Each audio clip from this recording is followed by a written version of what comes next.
go to Richmond, Virginia. Travis is there. Travis, you're on the Ken Coleman Show. Hey, how's it going, Ken? I'm living the dream, Travis. What's up? My situation is a little unique. About 8 years ago, I graduated and got licensed as a physical therapy assistant and have had a great career doing that. But over the past couple of years, a lot of insurance companies and Medicare changes have been decreasing reimbursement rates and kind of weeding us out. And so I'm trying to figure out how to take my skills and that to either pursue a different career or, maybe change the script completely. And I just really don't know where to start with that. Well, it sounds like you're giving me option A and B. Did I hear that correctly? Yes. Okay, so which option do you want to, if you had total control over it and you could make it go the way you want it to go, which option would you take? If I could make it go the way I wanted, I'd like to take, all the skills and things that I've learned doing this as a career, even though I feel like this position won't necessarily be a position that's around for much longer. I'd like to take those skills and do something else with it. All right, so we want to transition. I've gotten really good at it. Yeah. Okay, so the answer is you want to transition to something completely different. Yeah. All right, and so that's the decision. But I think you're scared. Is that possible? So let's just shut fear down for a second. What is your fear telling you? My fear is telling me that if I go a different route and branch off, that I won't be successful and that I won't be able to make an income doing what I would like to be doing. Is there any truth to that at all? I have no idea.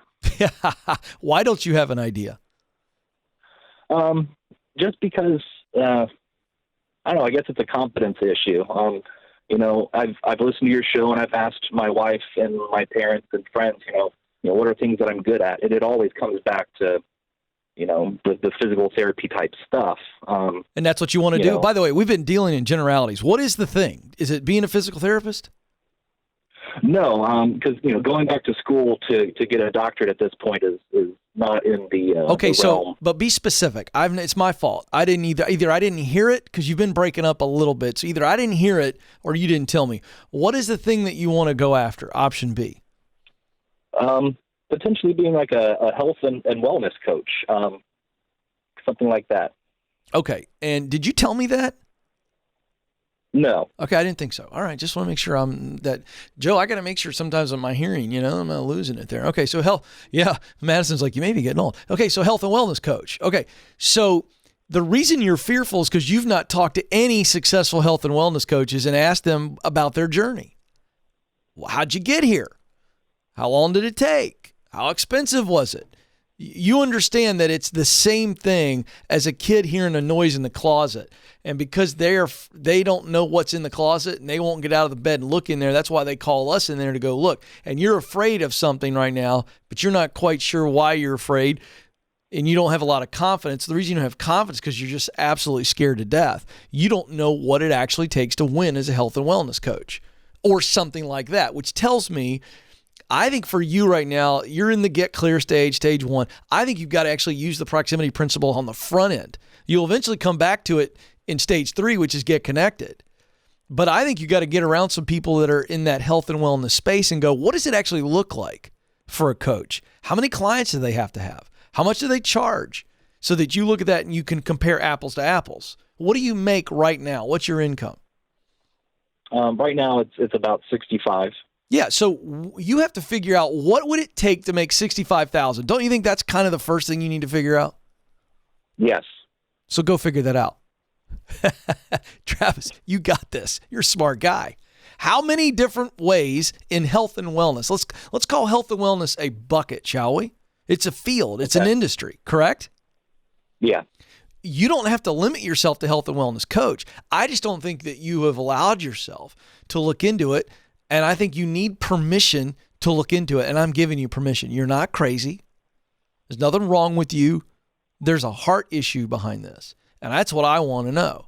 Why are you interested in being a health and wellness professional? Let's just call it that. The biggest reason would be, not just because I enjoy it, but I'm really good at, with the patients that I have now, I'm really good at helping them meet their goals that they have after injuries or, after, chronic issues that they have. I'm really good at helping them, and to a certain extent, I'm actually limited in how much I can do because I'm held to a licensure. I'm not allowed to give nutrition advice and things like that. Right. I'm really only allowed to do exercises. So almost to a point, I'm limited there. But because it's a current position that has, a licensure to it, there are some jobs, but like I said, one of the biggest reasons I'm looking to change is because those jobs are disappearing. Yeah. Yeah. So in the health and wellness space, that's your homework assignment. What are all the positions? There's the coach. There can be health and wellness therapy. Are you want to get into nutritional therapy, nutritional coaching? Do you want to become a full-blown nutritionist?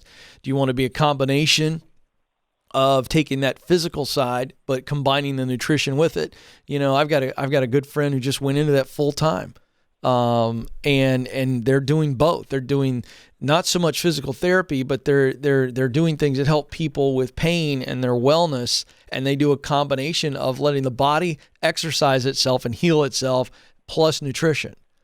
You know what I'm saying? So you've got to find your space. Now, if you come to the realization that the only way that you're really going to do this the way you want to do it is if you have your own practice, your own business, and you're coaching people, then that's going to be something you have to build up on the side. You see what I'm saying? Right. So you're going to have to hold down that day job and then build up your clientele on the side.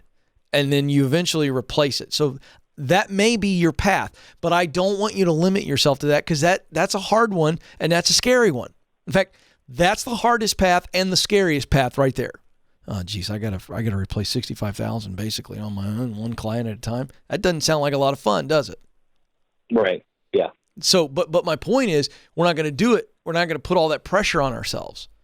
If we have to, and it's a 3 to 5 year play, that's fine.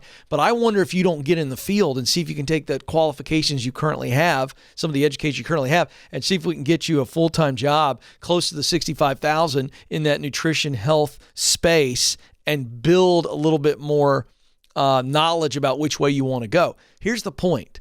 I think this is doable, Travis, but realistically, this is probably a 2 to 3 year play, maybe more.